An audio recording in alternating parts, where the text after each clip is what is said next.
Olá, boa noite. Está no ar o Aparecido Debate, para que você se informe e forme a sua opinião. Olha, desde outubro de 2021, quando o Papa Francisco convocou toda a igreja para o sínodo, o povo de Deus está em movimento. A palavra sínodo quer dizer caminhar juntos. E o tema escolhido desta vez foi Por uma Igreja Sinodal, comunhão, participação e missão. E a grande diferença neste sínodo é que o Papa deseja que todos participem do processo sinodal, escutando uns aos outros e aperfeiçoando o nosso jeito de caminhar juntos. E para nos ajudar a entender melhor como deve ser esse encontro, que será realizado em Roma entre os dias 4 e 29 de outubro, vamos conversar aqui em nossos estúdios com o padre Tiago Cosmo. Ele que é professor na Faculdade Deoniana e na Faculdade Paulo VI, em Mogi das Cruzes, no interior de São Paulo, e também doutorando e mestre em Teologia pela PUC de São Paulo. Padre, boa noite. Muito obrigado pela presença aqui, por aceitar o nosso convite. Boa noite, Renato. Boa noite àqueles que nos acompanham. Eu que agradeço ao convite. E pela internet, quem está com a gente é a Sônia Oliveira. Ela que é presidente do Conselho Nacional do Laicato do Brasil e que estará presente no sínodo no mês que vem. Sônia, muito boa noite. Obrigado por aceitar o nosso convite. Ela que conversa com a gente lá de Minas Gerais. Boa noite, Renato. Boa noite, Padre Tiago. Boa noite a todos aqueles que nos acompanham.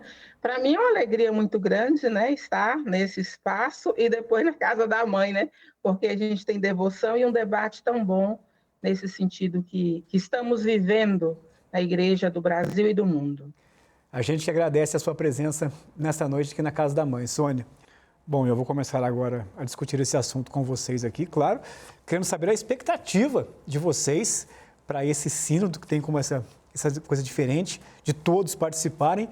Sônia, começar com você que estará presente em Roma para essas discussões, está na contagem regressiva. Como é que está o coraçãozinho aí? Bem acelerado, viu, Renato? Na verdade, a primeira expectativa que eu tive foi de uma alegria muito grande, mas ao mesmo tempo de uma responsabilidade, sabe?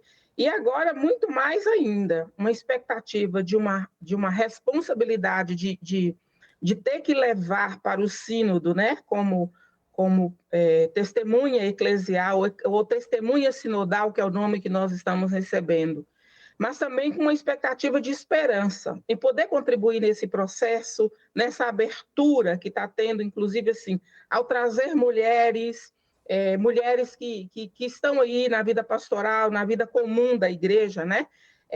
E eu acredito que é uma expectativa das melhores. E o próprio processo que foi construído, que vocês apresentam aí, né, de ouvir, de escutar, de retomar as formas orantes, né, que foi o processo que teve a fase continental, que nos ajudou muito a retomar também o olhar mais interno. Isso são expectativas que eu tenho de que será um processo bonito, mas também não é um processo acabado, que vai acabar ali, mas um processo que vai ter continuidade. Padre, para você, padre. Como o Papa Francisco disse, quando celebrou os 50 anos da instituição do sínodo, né, o caminho sinodal é o caminho que a igreja espera, ou melhor, que Deus espera para o terceiro milênio, né? Então, a maneira sinodal, na verdade, como bem disse Dom Edmilson na reportagem, ela não é necessariamente um elemento novo, ela já acompanhou a história da igreja. Naturalmente que, para o contexto em que a gente vive, este jeito de ser, que inclusive é muito próprio do Papa Francisco, quando ele apareceu pela primeira vez na sacada da Basílica de São Pedro, ele já assinalava o fato de que era para que rezássemos, para que existisse uma grande fraternidade, né? Ele pediu isso, rezemos para que exista uma grande fraternidade que começa na igreja, na medida que ela é sinal do reino, mas que deve também se expandir. E pelo fato de se expandir, é que o processo sinodal quer ouvir a todos. Então, certamente, muito teremos em termos de elementos novos, discutíveis, plausíveis, para que a gente possa também pensar um pouco melhor, não só a perspectiva de intra, né, a nossa missão evangelizadora, claro que a igreja sempre precisa revisitar, mas também, talvez, o que estão pensando de nós e como nós podemos responder melhor aos anseios da sociedade, né, que no fundo é o apelo do Concílio Vaticano II, né, na velha expressão, o adornamento, a atualização. Agora, padre, o percurso foi longo, a gente viu na reportagem aí, até aqui para esse documento que foi elaborado. Isso ajudou a identificar melhor as situações particulares vividas pela igreja em todas as partes do mundo? Sim, não vamos generalizar todas, porque o próprio Instrumento Labores, inclusive, reconheceu que 93% das dioceses trabalharam. É uma grande maioria, não podemos negar, mas a gente não pode generalizar também que são todas. E também não nos compete julgar e dizer o porquê desses 7% não decidirem participar, né? Existe sim, infelizmente, resistência ao sínodo, porque tudo que é novo gera uma certa resistência de início, mas certamente atendendo até ao pedido do concílio, que se refere às igrejas particulares como porção da Igreja Universal, e ao mesmo tempo ao próprio Papa Francisco, quando escreve Evangelii Gaudium, que se refere às dioceses como sendo o sujeito primário de evangelização. Então, a pastoral, a evangelização, parte necessariamente das dioceses. E se a igreja quer conhecer melhor ela mesma e a sociedade onde ela está, porque afinal de contas a igreja vive na história, não numa realidade paralela, então ela tem que partir necessariamente das igrejas particulares. Então, sim, certamente esse processo novo e que partiu das bases, né, como a gente ouviu na reportagem, que partiu das bases, ao menos enquanto proposta, ele pode abrir caminhos até inusitados, eu diria. Sônia, para você que viveu todo esse processo também, conta um pouquinho dessa nossa experiência, a sua experiência para a gente aqui. Então, na verdade, é muito isso, né? Quando você fala de identificar melhor os problemas. Eu estou numa paróquia onde o território da nossa paróquia nós temos um presídio, né? Um presídio feminino. Eu estou num território de uma paróquia onde tem experiências com pessoas em situação de rua, catadores e catadoras. Então, o percurso que houve nos possibilitou, enquanto paróquia e depois enquanto arquidiocese, a apontar muito, né? Esses gritos que a gente fala, né? E que o documento de Aparecida há 15 anos também falava que era necessário a igreja voltar para escutar esses rostos, esses gritos.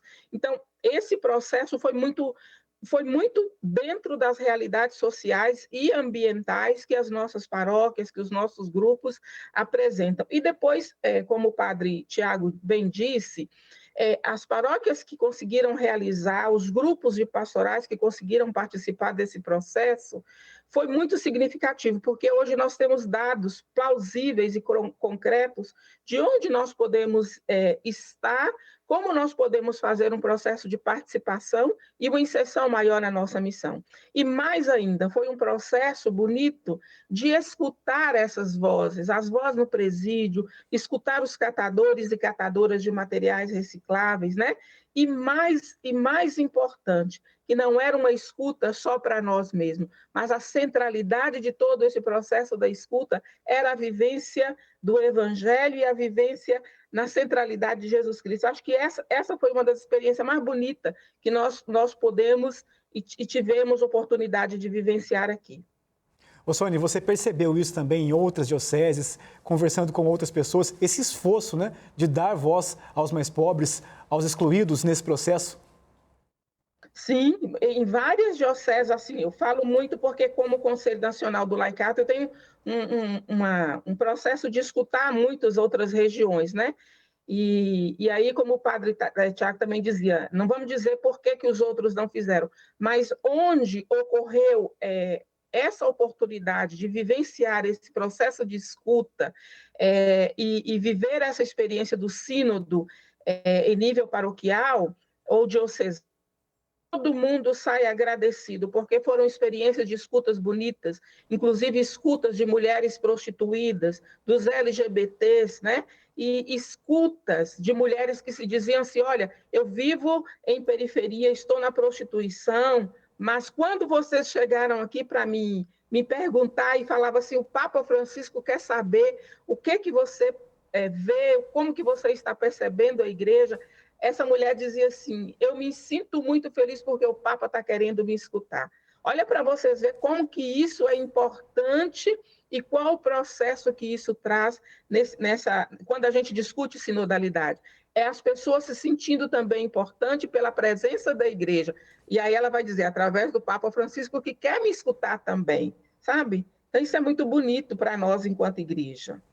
Padre Tiago, como o senhor disse, quando o Papa ele quer ouvir as bases, ele vai ao ponto, né? Eu acho que é chegar bem nisso mesmo, de escutar os mais pobres e os excluídos, como a Sônia acabou de contar aqui pra gente.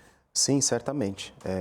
É um desafio também, embora a igreja também, concordo plenamente com aquilo que a Sônia disse, mas a igreja também não tem e nunca teve, na verdade, a pretensão de resolver o problema da pobreza, porque também não é um papel que compete a ela. No entanto, é sim missão da igreja, à luz, inclusive, da missão que ela recebeu do próprio Cristo, ajudar os pobres para que eles sejam sujeitos de sua própria promoção. Isso sim, essa é a tarefa da igreja.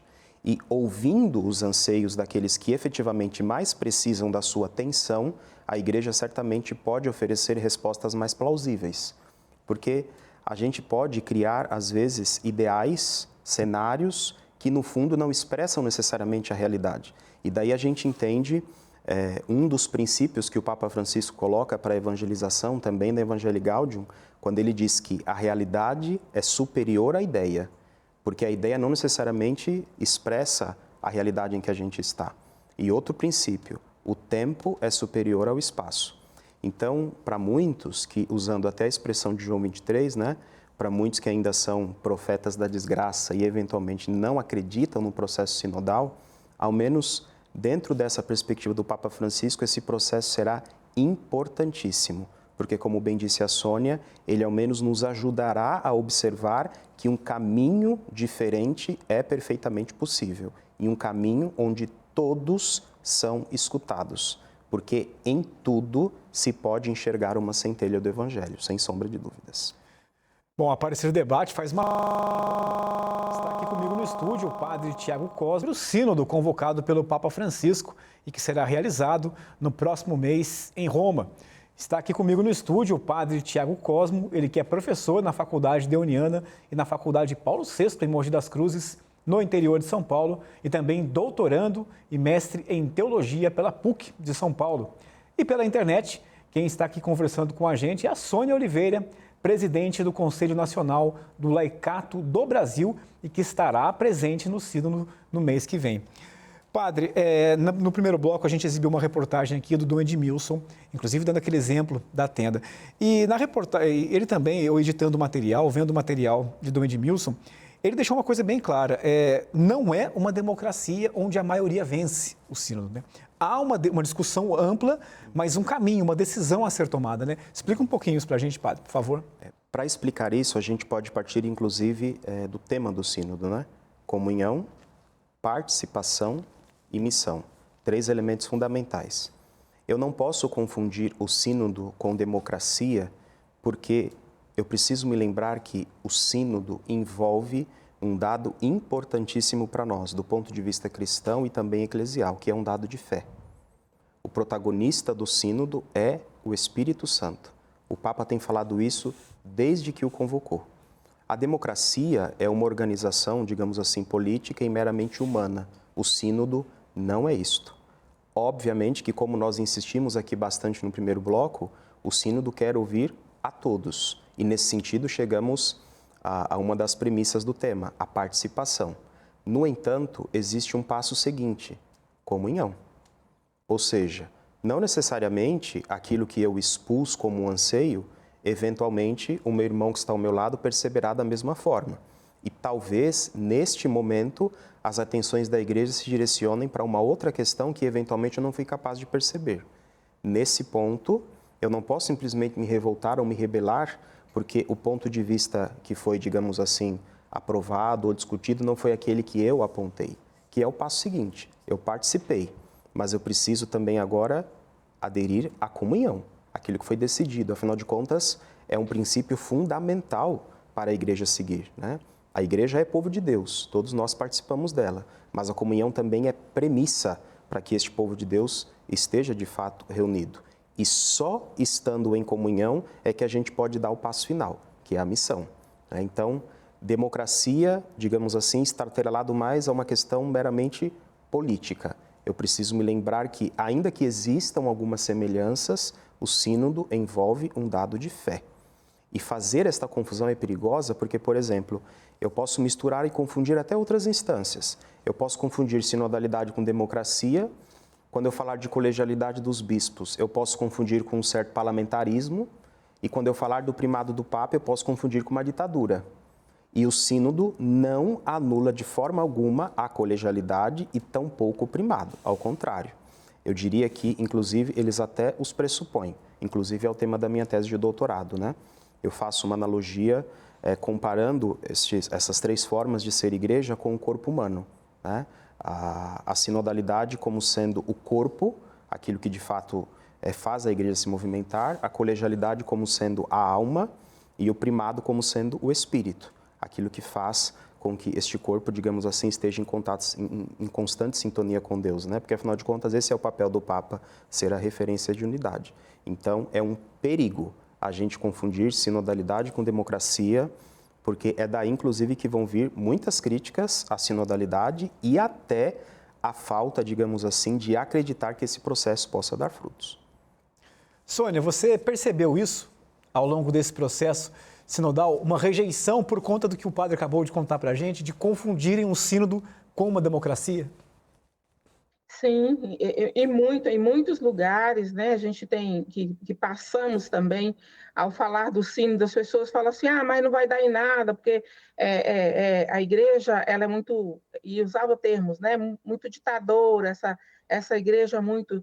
Mas, na verdade, se nós voltarmos, e aí eu não sou teóloga, né, mas a gente, nessa caminhada de igreja, a gente vai acompanhando muito e lendo bastante. Eu acho que nesse processo o que nós precisamos, e aí eu digo enquanto cristã leiga, é entender da eclesiologia do povo de Deus. E o Papa Francisco, no dia 18 de fevereiro, ele chamava o laicato para poder dizer assim, vocês não são hóspedes na igreja, vocês são corresponsáveis na missão. Então, essa eclesiologia desperta em todos nós também o entendimento de que nós não podemos ficar esperando esta democracia, por assim dizer, mas nós somos chamados a contribuir num processo de evangelização, através da participação, através da missão que nós somos chamados a vivenciar. Então, eu penso que até quando faz esse debate, essa coisa toda, é porque não entendeu ainda a eclesiologia da igreja, não entendeu esse processo de que, a partir do meu batismo, eu posso assumir o ministério, eu posso assumir a minha missão. Então, eu acho que é justamente isso que muitas vezes falta em todos nós, ou em muitos de nós, que não conseguimos entender todo esse processo, e que o sínodo, quando traz isso, e a gente fala em sinodalidade, é esse dinamismo desta igreja que caminha a partir dessa eclesiologia do povo de Deus. Ô Sônia, falando em entender, você estava comentando com a gente aqui sobre aquela expressão usada por Dom Edmilson sobre a tenda, de alargar a tenda para acolher, mas ao mesmo tempo tendo que também mudar o local da estaca. E isso, você disse, te ajudou muito a entender na fase continental, né? Conta para a gente um pouco dessa experiência. Sim, porque na fase continental, ela trouxe uma metodologia, a partir de uma metodologia que é muito usada pela espiritualidade dos jesuítas, né? Que antes a gente criou um grupo de 8, 9 pessoas, que era chamada de comunidade. Então, antes de darmos ou fazermos a leitura do documento, né? E fazer as nossas reflexões, nós éramos chamados a fazer um momento de escuta, de entrar para dentro da gente e deixar o Espírito Santo de Deus falar. Depois desse processo, então, a gente ouvia o outro, era 3 minutos para cada um ouvir o outro, depois você rezava em cima daquilo que cada um falou, e depois é que se abria um debate. Então, todos naquela comunidade, naquela pequena comunidade, eram ouvidos, e aí as propostas, então, saíam a partir desse processo orante. Então, quando se fala de abrir ou alargar essa tenda da estaca, no meu grupo, por exemplo, tinha jovens, indígenas, bispos, padres, religiosos na fase continental. Então, todos eram ouvidos e as ideias acabavam sendo motivadas ali para que a gente pudesse, não era de convencimento, mas era um processo de necessidade daquilo que o momento pedia para todos nós, mas antes a gente fazia um processo de escutar o Espírito, né? O Espírito no processo orante. Então, eu penso que essa beleza, que a metodologia, que eu acredito que também vai ser usada agora no sínodo, nos proporcionará isso, vai muito também contra aquilo que muitos não acreditam, porque muitas vezes a gente acha que a igreja tem que ir muito a partir do que eu quero, e esquece que a centralidade, ela é de Jesus Cristo. A centralidade, e o Papa Francisco tem tentado nos chamar a atenção para isso, né? Os ecos, os gritos, por mais que eu tenta falar que defendo mulher, mas qual é o grito hoje, né? Então, acho que isso é muito importante, que para eu colocar nessa tenda, alargar essa estaca, eu preciso estar em comunhão. E aí, uma conversão pessoal, uma conversão comunitária, para que a gente possa realmente colocar essa estaca ali naquele lugarzinho. Acho que isso é muito bonito para todos nós nesse processo agora. Já que a gente vive tão correndo na sociedade, né? Esquece de escuta, esquece de rezar. Padre, saber ouvir é uma palavra que a gente ouve muito nesse processo todo, né? A gente pode dizer que uma igreja sinodal é uma igreja que escuta, principalmente? Certamente. Depois, talvez, do Papa tanto insistir no protagonismo do Espírito no processo sinodal, talvez o segundo aspecto em que o Papa mais insista quando fala da sinodalidade é justamente isso, né? Sinodalidade tem a ver com saber ouvir. E eu sempre gosto de dizer que, se é saber ouvir, ele também envolverá um diálogo. E diálogo se faz essencialmente entre pessoas que pensam diferente. Duas pessoas que conversam e têm o mesmo ponto de vista não estabelecem um diálogo, estabelecem um monólogo. Porque vão conversar, o outro vai só concordar, talvez complementar, mas não há diálogo, há um monólogo. Diálogo se dá entre pessoas diferentes. Daí a importância também, já que o sínodo ainda está acontecendo, embora a fase de escuta já tenha passado, mas a importância de entender que também não é porque eventualmente passou o processo de escuta que a nossa parte já foi feita. Ao contrário, o grande desafio para nós todos, independentemente da função, da missão que a gente tem dentro da comunidade, é agora ajudar o nosso povo cada vez mais a entender o que significa a sinodalidade. E como dizia bem a Sônia há pouco, a sinodalidade, ela vem da nossa condição batismal. A partir do meu batismo, eu faço parte do tríplice munus do Cristo, sacerdote, profeta e pastor. Então, o fundamento para a sinodalidade é esta condição batismal e a dignidade de filho de Deus, o que significa que eu não posso escolher não me envolver no processo sinodal, porque o batismo me faz intrinsecamente, essencialmente, um missionário. Se a igreja vai nesta direção, eu como membro dela também preciso ir, né? Mas para que eu vá, eu preciso estar aberto a essa dimensão da escuta. É só assim que nós vamos aprender a estabelecer um diálogo e, principalmente, fazer algo que já desde Paulo VI, quando ele escreve o Evangelho Nunciandi e fala da evangelização a seu tempo, 1975, ele colocava como o primeiro elemento para que a evangelização dê de fato fruto: testemunho. Pois é, era justamente essa próxima pergunta, né? Uma igreja que escuta, mas também que promove o encontro e o diálogo, algo que foi muito feito nas dioceses. E que você passou por tudo isso e viveu também essa experiência, não foi, Sônia? Sim, e esse processo da escuta e do diálogo também nos ajuda a perceber que é necessário romper com algumas estruturas que muitas vezes não dialogam mais com o nosso tempo, não dialoga mais com o processo que hoje o Papa Francisco vem trazendo, desde quando ele chama a Assembleia Eclesial, quando ele chama para o Sínodo para a Amazônia e tantos outros. Então, é necessário que a gente tenha a capacidade de perceber, e aí eu também digo muito isso, um processo de conversão.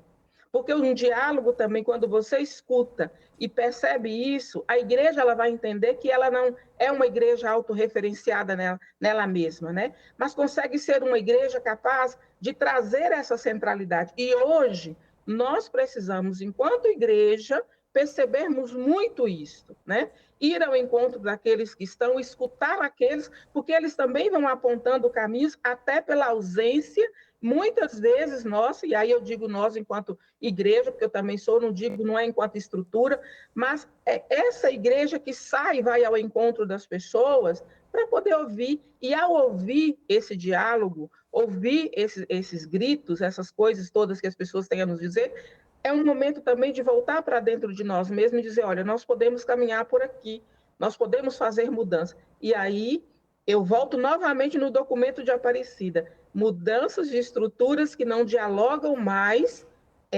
com a nossa realidade. E aí eu citaria, talvez, e aí internamente, mudanças num clericalismo que nós leigos temos isso muito forte, que não dialoga mais, mudanças num processo dessa autorreferencialidade da igreja, que muitas vezes não dialoga mais e perde a centralidade em Jesus Cristo, sabe? Então, eu acho que esse diálogo vai nos apontando exatamente esses caminhos. Padre, eu acho que tem um pouco também do que o Papa Francisco sempre pediu, a igreja em saída. Tem muito disso também com relação a esse processo sinodal, não tem? Certamente. Para que a igreja esteja em saída, projeto do Papa Francisco, eu costumo até chamar assim, é preciso eliminar 2 venenos, eu chamo assim, né? Que inclusive a Sônia terminou agora dizendo, né? O primeiro é aquilo que a gente chama de eclesiocentrismo, que no fundo, quem já reconheceu isso foi o próprio Concílio Vaticano II, na década de 60, com a Constituição Pastoral Gaudium et Spes. Defendia o concílio a autonomia da realidade temporal e que a igreja ela ia oferecer uma contribuição para se fazer uma leitura da realidade. Mas a igreja não é mais aquela que dita normas e diz eventualmente o que está certo e o que está errado. Porque a sociedade caminha, tem o seu caminhar. Ainda que eventualmente como igreja ou até pessoalmente a gente não concorde com determinados caminhos, mas a sociedade segue adiante, né? E nesse sentido o processo sinodal também ajuda nisso, porque a gente tem que ouvir até esses com quem a gente não concorda, né? Para ver, como eu dizia, se não há realmente nada que a gente possa usar a nosso favor para o anúncio do Evangelho. Então esse é um primeiro problema, o eclesiocentrismo. E depois o segundo problema que ela disse, e que certamente é um perigo extremo, o clericalismo, né? Essa igreja que entende o clero que manda e o leigo que obedece. Quando na igreja eu entendo que existam pessoas que são objetos de uma ação pastoral, sacramental, seja ela qual for, eu eliminei o processo sinodal. Na igreja não existe a relação sujeito-objeto. Existe um lugar onde todos somos sujeitos. E repito, somos sujeitos pela nossa condição batismal. Por isso que clericalismo e eclesiocentrismo vão radicalmente contra o processo sinodal.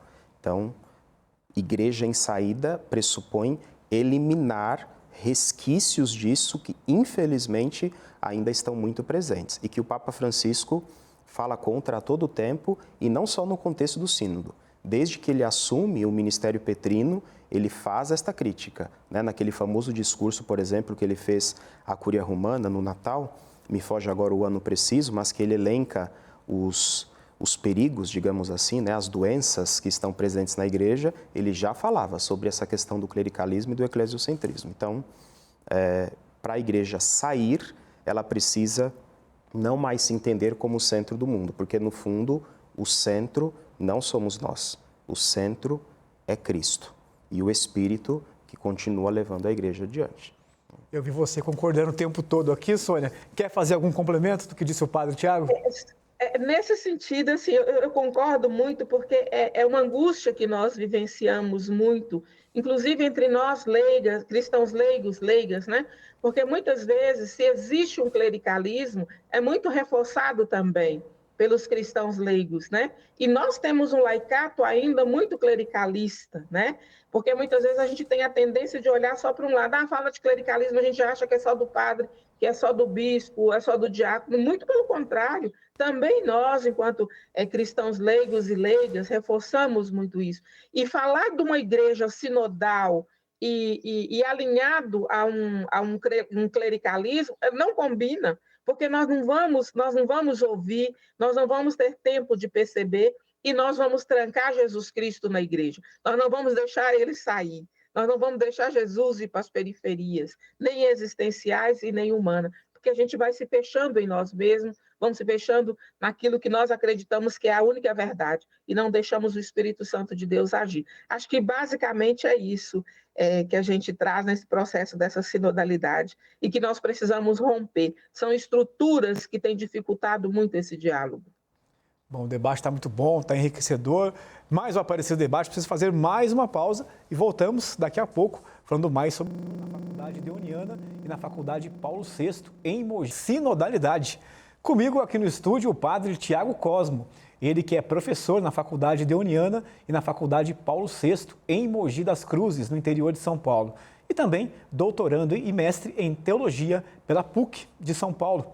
E pela internet, quem está aqui com a gente é a Sônia Oliveira, ela que é presidente do Conselho Nacional do Laicato do Brasil, que vai estar presente no Sínodo no mês que vem, conversa com a gente lá de Minas Gerais. Sônia, padre, a gente fala muito sobre o Sínodo, palavra que quer dizer caminhar juntos. Como que a igreja pode construir, criar um ambiente para acolher aqueles que eu diria se sentem até magoados ou, digamos, não bem-vindos pela igreja, padre, já que foi um processo tão longo e tão intenso de escuta de todos?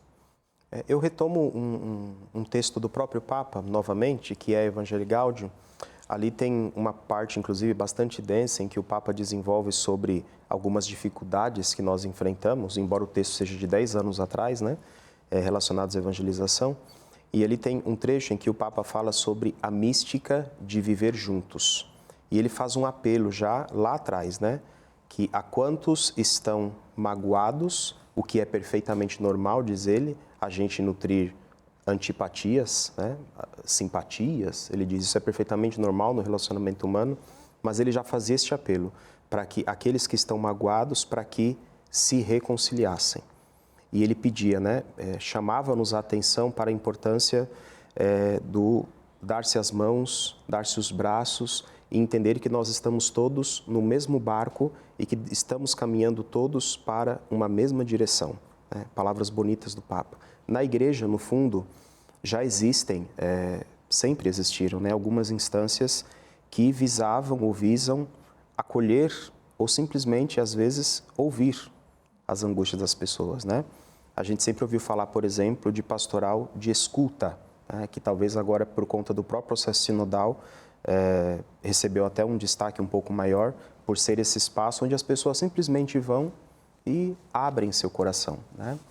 Então, na medida que a gente se entende também como batizado, e aqui a todos, independentemente se clero ou se leigo, na medida que todos nós nos entendemos como sujeitos da igreja, sujeitos da ação pastoral dela, todos nós também precisamos aprender a nos confortarmos uns aos outros e a nos consolarmos uns aos outros, né?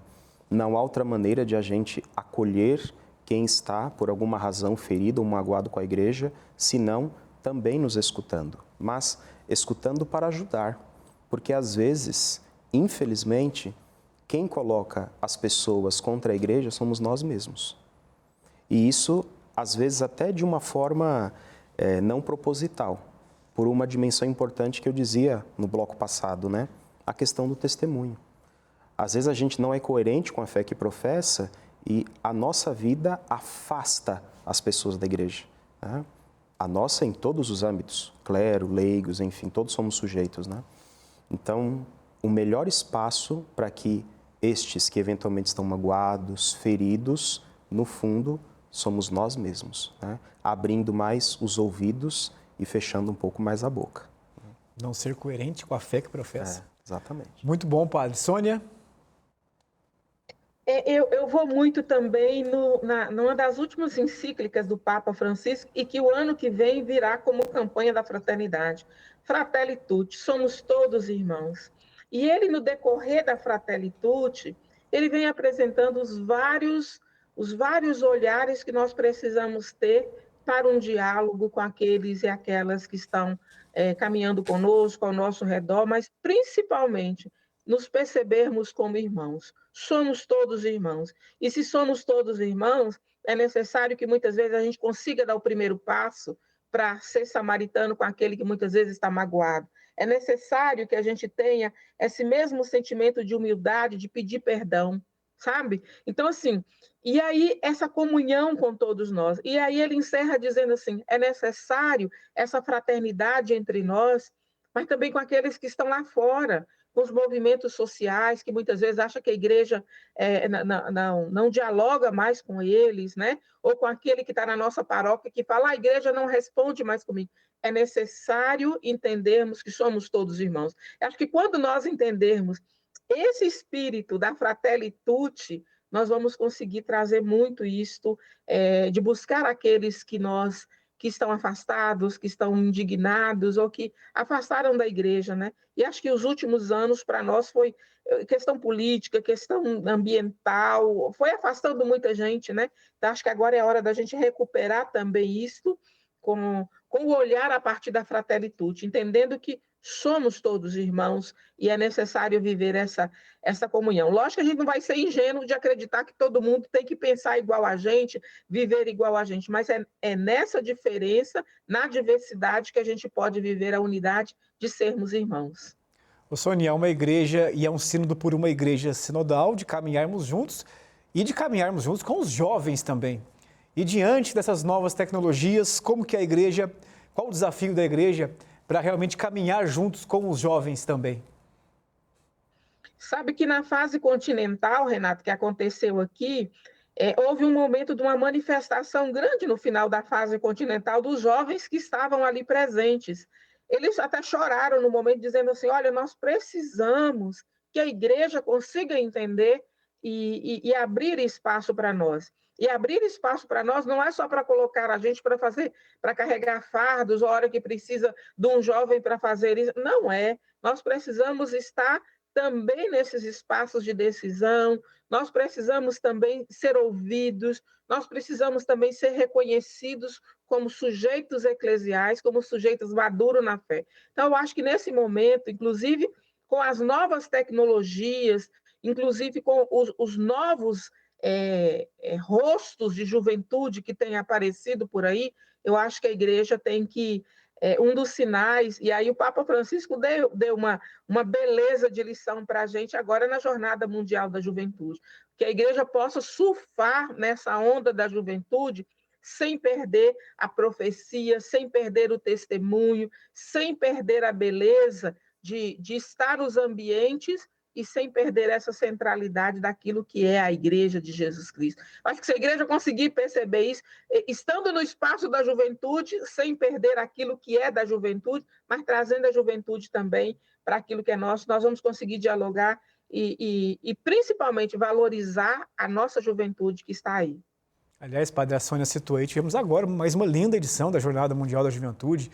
Em Portugal, a TV Aparecida esteve com uma equipe cobrindo lá todos os dias. A igreja tem realmente encontrado esse caminho de se comunicar melhor com os jovens, utilizando essas novas tecnologias?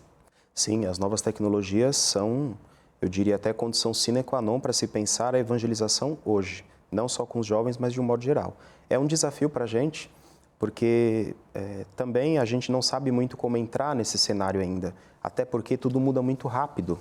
Você pensar, por exemplo, na própria questão de redes sociais, quando parece que a gente se acostuma com uma rede, já surge outra, e aquela que a gente se acostuma a entrar já está desatualizada, né? Então, a gente também, aos poucos, está aprendendo a entrar nesse universo. Mas, aliás, a própria TV Aparecida é prova disso. A gente entra nesses ambientes e percebe que pode usá-los perfeitamente a nosso favor. E eles podem ser, sim, espaços para se dialogar, sobretudo, com a juventude, da chamada era digital, né? Inclusive, o Papa que entra nisso que a gente chama de mundo digital é o Papa já Bento XVI, né? Porque entende que é mais do que preciso que a gente esteja também nesses ambientes.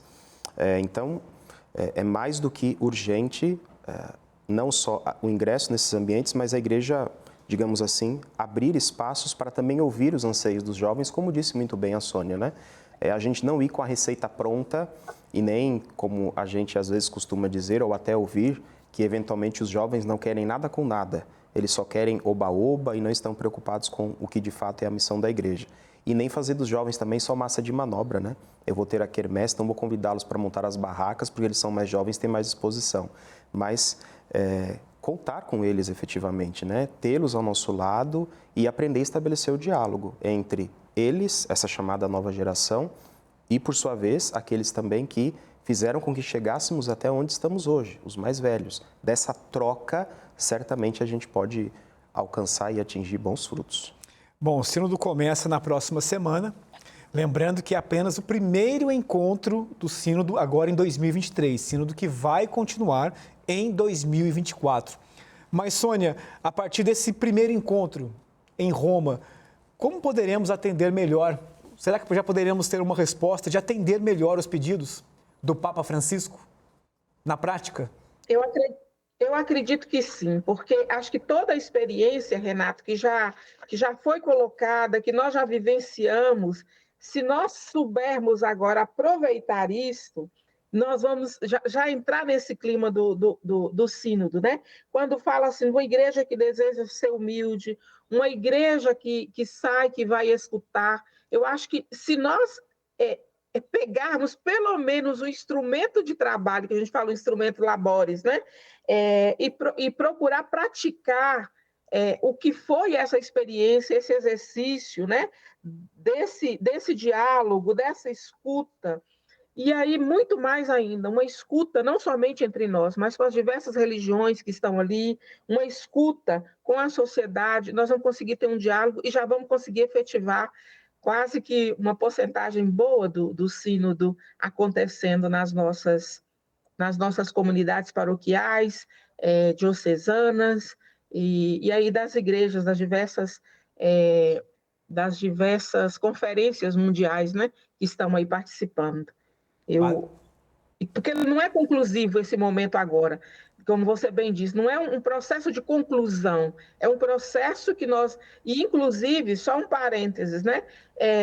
O sínodo vai começar esse momento agora, em outubro, no 1º de outubro, ele já inicia com um retiro para todos aqueles que vão começar. São 3 dias de retiro para que a gente possa entrar nesse clima orante, deixar o Espírito Santo agir em todos nós que estaremos ali, para depois entrarmos no processo de grupos de trabalho que vai entrando. Então, eu penso que nesse momento também, se nós trouxéssemos isso para as nossas experiências e a partir do instrumento Labores, nós vamos já trazer respostas muito boas para as nossas igrejas locais, particulares, né? E até pelas experiências do que o Sino pode apontar para a gente. Padre? Na minha leitura, o sínodo ajudou a gente a se recordar de 2 elementos. O primeiro, como a Sônia já até salientou aí, é o fato de que, no fundo, quem conduz a igreja é o Espírito Santo. Por mais que a gente associe o sínodo sobre a sinodalidade ao Papa Francisco, a gente sabe que, por detrás, o agente principal é o Espírito. Inclusive, é ele quem suscitou o Papa Francisco para o ministério petrino também, né? Então, o sínodo ajudou a gente a relembrar sempre quem é que leva a igreja adiante. Por mais que somos nós quem a construamos como pedras vivas que somos dela, quem leva a igreja e os processos é o Espírito. Esse é um primeiro ponto importante, resgatar a fé, né? A fé no Espírito. E depois, o segundo elemento importante, que certamente o sínodo ajudou a gente a entender, é que todos, independentemente de onde estamos e do nosso lugar na sociedade, podemos oferecer uma contribuição para a missão da igreja. Afinal de contas, como já falávamos há pouco, né, a igreja não se entendendo mais no centro do mundo, ela precisa também estar à disposição para dialogar com todas as instâncias, outras religiões, outros grupos, né? Até, por exemplo, a Sônia citava comunidades LGBTQ, enfim, né? Será que em tudo isso que a gente tem uma certa tendência até a já criar um certo distanciamento, será que em tudo isso não existe nada que pode realmente servir como elemento difusor do Evangelho? Será que essas comunidades não têm nada a nos trazer e a nos dizer para que a igreja também seja mais fiel àquilo que Jesus Cristo quis que ela efetivamente realizasse neste mundo e nessa história? É aquela velha noção de sinais dos tempos. Esses novos grupos que estão surgindo, novos movimentos, enfim, estão aí, né? Então, acho que o sínodo também colabora um pouco para isso, né? Para que a gente esteja aberto a ouvir todos aqueles que querem, de fato, dialogar conosco, né? E assim encerramos o Aparecido Debate de hoje. Agradecemos o padre Tiago Cosmo, ele que é professor na Faculdade Deuniana e na Faculdade Paulo VI em Mogi das Cruzes, no interior de São Paulo. E também doutorando e mestre em Teologia pela PUC São Paulo. E também agradecemos a Sônia Oliveira, ela que é presidente do Conselho Nacional do Laicato do Brasil e que vai estar presente no Sínodo no mês que vem. E se você quiser rever esse programa ou até mesmo compartilhar com sua família e amigos, acesse o canal da TV Aparecida no YouTube. Uma boa noite para você e até a próxima.